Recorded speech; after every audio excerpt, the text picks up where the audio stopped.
क्या आपको पता है कि अफ्रीका की इकॉनमी इंडिया से ज्यादा फास्ट ग्रो कर रही है? Africa is set to be the second fastest growing economic region in the world, with 4% growth forecast this year. That's according to the International Monetary Fund, IMF. आपने बिल्कुल सही सुना है। जहां इंडिया ग्लोबल स्टेज पर बहुत बड़ा नाम आ रहा है, वहीं पे अफ्रीका भी एक मेजर इकोनॉमिक पावर हाउस बनने की तरफ है। आज हम अफ्रीका की इकोनॉमिक ट्रांसफॉर्मेशन के बारे में बात करेंगे और देखेंगे कि क्यों ये कॉन्टिनेंट ग्लोबल इकोनॉमिक लीडर बनने वाला है और कैसे केनिया जैसा देश एक चेंज को लीड कर रहा है। अब आप सोचेंगे कि ये स्टोरी हमारे लिए क्या इंपॉर्टेंट है, बट मान के चलें इसके अंदर काफी इंपॉर्टेंट लेसन्स हैं जो इंडिया के लिए काफी यूजफुल हो सकते हैं। अफ्रीका एक नए सफर पर है जो इसे ग्लोबल इकोनॉमी में अपना एक नया रोल डिफाइन करेगा। कॉन्टिनेंट की पॉपुलेशन 2050 तक ऑलमोस्ट डबल होने वाली है, जो ग्रोथ के लिए बहुत ही बड़ी अपॉर्चुनिटी लेकर आया है। 2021 में अफ्रीका की पॉपुलेशन 1.3 बिलियन थी, जो 2050 तक 2.5 बिलियन हो जाएगी। काफी मल्टीनेशनल कंपनीज ने ये पोटेंशियल पहचाना है और अफ्रीका में अपनी प्रेजेंस स्टैब्लिश की है, लेकिन ये रास्ता इतना आसान भी नहीं है। नाइजीरिया और अंगोला जैसे अफ्रीका के बड़े देश ऑयल डिपेंडेंसी और इंटरनल इश्यूज जैसे इंफ्रास्ट्रक्चर वीकनेसेस और पॉलिटिकल इंस्टेबिलिटी से स्ट्रगल कर रहे हैं। हम बात करते हैं 2020 में नाइजीरिया की जीडीपी का 10% हिस्सा ऑयल सेक्टर से आता था। ये चैलेंजेस सिग्निफिकेंट है लेकिन इनसॉल्वेबल नहीं है। ये ऑब्स्टिकल्स अफ्रीका के रेजिलेंस और इनोवेशन के रिमार्केबल स्टोरीज को बैकड्रॉप करते हैं। एक देश जो इन चैलेंजेस के बीच में भी रह के एक beacon of hope and progress बनकर उतर रहा है, वो है केनिया। पिछले 2 डिकेड्स में केनिया ने पॉवर्टी और पॉलिटिकल अनरेस्ट का सामना किया है। And we start this hour in Kenya, where the security forces have clashed with hundreds of protesters opposed to tax hikes put forward by the government. Riot police, some on horseback, have been deployed in the capital, Nairobi, and have fired tear gas in an effort to disperse the demonstrators. एक economic power house बनने के लिए बहुत ही ज्यादा अपने आप को push किया है। अगर हम बात करते हैं तो 2000 में केनिया की जीडीपी सिर्फ और सिर्फ $12 बिलियन थी, जो 2020 में 95 बिलियन तक पहुंच गई। आपने सही सुना, $95 बिलियन। ये शिफ्ट लार्जली स्ट्रैटेजिक इन्वेस्टमेंट की वजह से है और टेक्नोलॉजिकल, एग्रीकल्चर और रिन्यूएबल एनर्जी जैसे की सेक्टर्स में इन्वेस्ट करने से आया है। केनिया की मार्केट ड्रिवन इकोनॉमी और स्टेबल पॉलिटिकल एनवायरनमेंट ने लोकल्स और इंटरनेशनल बिजनेसेस के लिए एक कंड्यूसिव एटमॉस्फेयर क्रिएट किया है। केनिया की एक रिमार्केबल इनोवेशन है M-Pesa. In Nairobi, paying with bills on your mobile, it's easier than frankly anywhere else. Kenya has become a world leader in the mobile banking revolution, and it's all thanks to the system M-Pesa. ये एक Paytm की तरह है। India में जो आज Paytm और काफी मोबाइल ऐप चल रहे हैं, वहीं पे केनिया पे चलता है M-Pesa। ये एक मोबाइल सर्विस है जो फाइनेंशियल ट्रांजैक्शन को रेवोल्यूशनाइज कर रही है। 2007 में सेफ्रिकॉन ने लॉन्च किया और इसे रूरल एरियाज में लोगों को बैंकिंग फैसिलिटीज दी गई। आज M-Pesa के 50 मिलियन से भी ज्यादा एक्टिव यूजर हैं। M-Pesa ने सिक्योर, फास्ट और रिलायबल मनी ट्रांसफर को इनेबल करते हुए इंडिविजुअल्स और स्मार्ट बिजनेसेस को एम्पावर किया है, जो ग्राउंड लेवल से इकोनॉमिक ग्रोथ को ड्राइव कर रहे थे। केनिया की टेक हब बनने का status major tech giants like Google और IBM को अट्रैक्ट कर रहा है, जो नायरोबी में अपने रीजनल हेडक्वार्टर एस्टैब्लिश कर रहे हैं। ये फिनोमिनन नायरोबी को सिलिकॉन सावाना का निकनेम दिया गया है।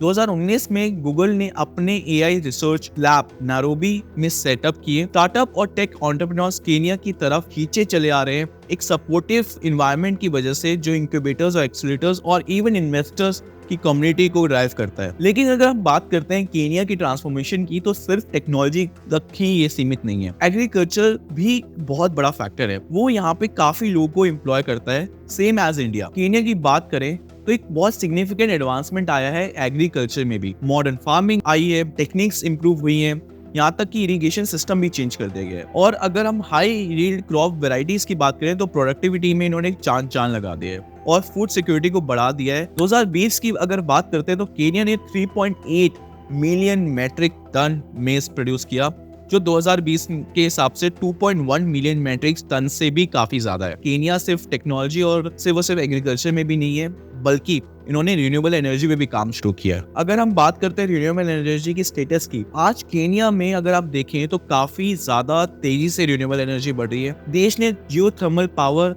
हाउसेज में इन्वेस्ट किया है जो ग्रीन एनर्जी का एक लीडर बनने के लिए मदद कर रहे हैं। केन्या इस rift valley regional geothermal energy के लिए बहुत ही ज्यादा फेमस है। 2020 की अगर हम बात करते हैं, जो जियोथर्मल एनर्जी ने केन्या को एक टोटल एनर्जी प्रोडक्शन में 45% पे आता है। ये इनिशिएटिव फॉरेन इन्वेस्टमेंट को अट्रैक्ट करता है, also the long term economic sustainability में कंट्रीब्यूट करता है। ये सब स्ट्राइड्स के बावजूद इकोनॉमिक प्रॉस्पेरिटी तक का सफर बहुत ही ज्यादा चैलेंजिंग है। इंफ्रास्ट्रक्चर की कमी, स्किल्ड लेबर शॉर्टेज और पॉलिटिकल इंस्टेबिलिटी एक सिग्निफिकेंट हर्डल है। इन चैलेंजेस को एड्रेस करना क्रूशियल है और भी इकोनॉमिक डेवलपमेंट के लिए, प्लस अफ्रीकन गवर्नमेंट और इंटरनेशनल पार्टनर्स को इस पे कंसर्न दिखाने की बहुत ही ज्यादा जरूरत है। अफ्रीका का फ्यूचर प्रॉमिसिंग तो लगता है, लेकिन स्ट्रैटेजिक प्लानिंग और रोबस्ट पॉलिसीज की जरूरत बहुत ही ज्यादा है। अगर हम बात करें अफ्रीकन नेशन की एजुकेशन और हेल्थ केयर के बारे में, उनको बहुत हेवीली इन्वेस्ट करने की जरूरत है। अगर हम बात करते हैं 2020 में, तो सब सहारन Africa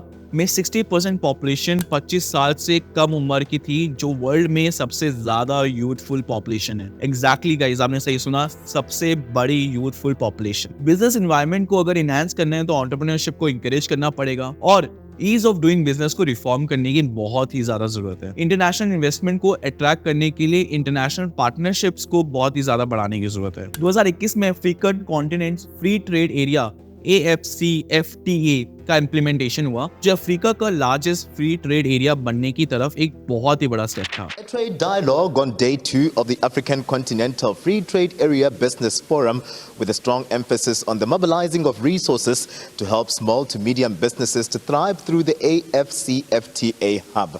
This is a digital platform aimed at connecting businesses and easing trade on the African continent. Kenya की आप थोड़ी सी पीछे कहानी के बारे में जानना चाहते हैं तो मैं ये कहानी आपको बताने वाला हूँ। ये कहानी नहीं, एक तरीके से एक सच है। केन्या का सफर पॉवर्टी और पॉलिटिकल इंस्टेबिलिटी से लेकर एक इकोनॉमिक पावर हाउस बनने तक बहुत ही ज्यादा इंस्पायरिंग है। 2000 से शुरुआत में केन्या इकोनॉमिक चैलेंजेस का सामना कर रहा था, लेकिन strong leadership of strategic planning के साथ केन्या ने अपना एक बहुत ही बड़ा ट्रांसफॉर्मेशन किया है। एक मेजर फैक्टर जो इस ट्रांसफॉर्मेशन को हेल्प करता है वो केन्या की फोकस करता है टेक्नोलॉजी के ऊपर। आज आप मान के चलें, जिस भी देश का टेक्नोलॉजी स्ट्रॉन्ग होगा, अल्टीमेटली उसे इन्वेस्टमेंट, फॉरेन इन्वेस्टमेंट ज्यादा मिलेगी, and that's how the Kenya actually become a power house. So guys, अगर आपको ये वीडियो अच्छी लगी हो और अफ्रीका वाइब्रेंट इकोनॉमी की इनसाइट्स आपको पसंद आई हो तो प्लीज लाइक एंड शेयर कर दीजिए, और हमें बहुत जरूरत है आपकी लाइक एंड शेयर की।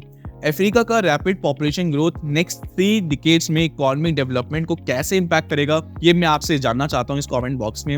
आपने थॉट्स रखी हैं, more than happy to engage with you guys. Thank you so much for watching. शब्बा खैर, धन्यवाद, stay tuned, bye, take care, bye bye.